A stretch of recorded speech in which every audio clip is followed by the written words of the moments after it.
welcome back to the channel. My name is Tom and some of you might know me as Bowl of Salmon on Instagram. Today we're having a look at a new Citizen Promaster diver. Today we're having a look at the new Citizen Black Fujitsubo.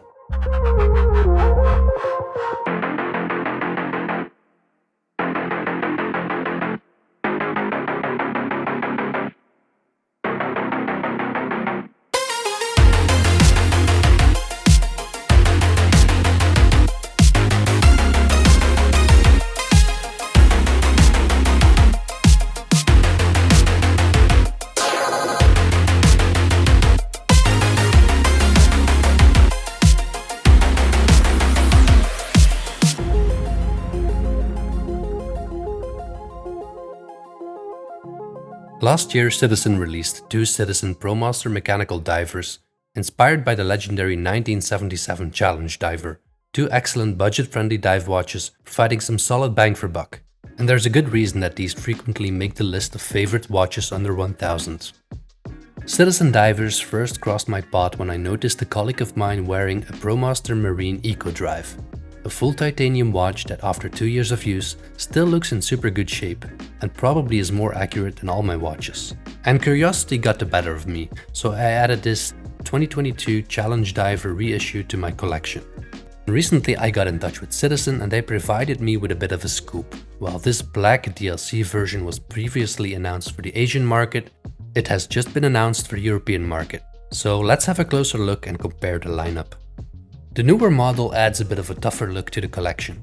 The titanium got a DLC treatment on both the case and the bracelet. The dial I can best describe as a fumé or gradient pattern moving from light grey in the center to black near the edge of the dial. In certain light there's a bit of yellowish tones shining through. The brand logo and model name on the dial are all printed in black too, adding to the stealthy look of the piece. The darker color of both the dial and the bracelet is inspired by the darkness of the sea. I'll put them side by side here for a while so you can spot the differences yourself. Before we dive into the specs, the nickname of the watch has a nice story attached to it. You know, the one you can tell colleagues at work while standing around the coffee machine because they already know your speedy has been to the moon. In 1983, an original Challenge diver was found at Long Reef Beach in Australia, and the watch was covered with barnacles, after having been submerged in the Pacific Ocean for a long time. And it was still working. The watch was gifted to a museum in Tokyo and got the name Fujitsubo Diver, which literally means barnacle diver. Okay, so apart from the look and finishing, these watches have identical specifications. The case diameter is 41mm, it has a 12.3mm thickness. There's a 48.8mm lug-to-lug and they take 20mm straps. The watch has a beveled sapphire glass, so it's a flat top with sloped sides, giving it some interesting characteristics when the light refracts through it. These are ISO compliant dive watches providing 200 meters of water resistance.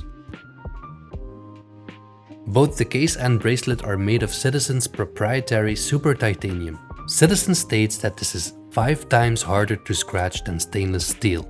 I have to admit I was itching to try and put this theory to the test, but it's the first loaner I have from them, so well, there's that. Before my Pelagos 39 I didn't know how I would feel about titanium. Yes, it is light, but I've grown used to it and this never feels like an issue for me anymore. I don't need things to be heavy to justify the cost of my watches. The total weight with all links here is just about 110 grams. On hot days, a light titanium watch is just the best thing. The color of the titanium, depending on the light, goes from showing hints of yellow and brown to a very dark and almost near black kind of grey. The clasp has a fold-over security and double push buttons.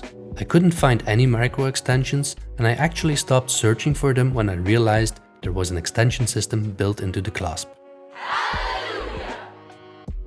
Now I didn't remove the bracelet, but I'm pretty sure that this watch, just like my Promaster diver, will look pretty darn good or even better on some rubber or a NATO strap. In terms of versatility, I think that this watch can give my SPB a run for its money. The case has a nice satin finish and I really like how the side of the case isn't flat. It isn't round either, but there's somewhat of an angled, rounded edge. The case is vintage inspired, so there are no crown guards. The crown is a bit on the small side. They could have made it bigger, if only to be able to see that Promaster logo better. But sized like this, it won't bite into your wrist either.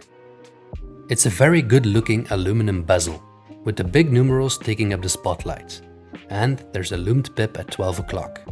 My only gripe with the bezel is the grip. It's a bit slippery, and this time it wasn't just my greasy fingers. The bezel action is buttery smooth, perhaps too smooth, but it also doesn't sound like you're grinding gears when you misshift a manual drive car. The embossed indices, the hands, including the top part of that skeletonized Mercedes hour hand, they all loom up. Citizen is known for the eco-drive technology, but these Promaster divers are powered by an in-house Miyota 9054 movement. I can say in-house because Citizen owns Miyota.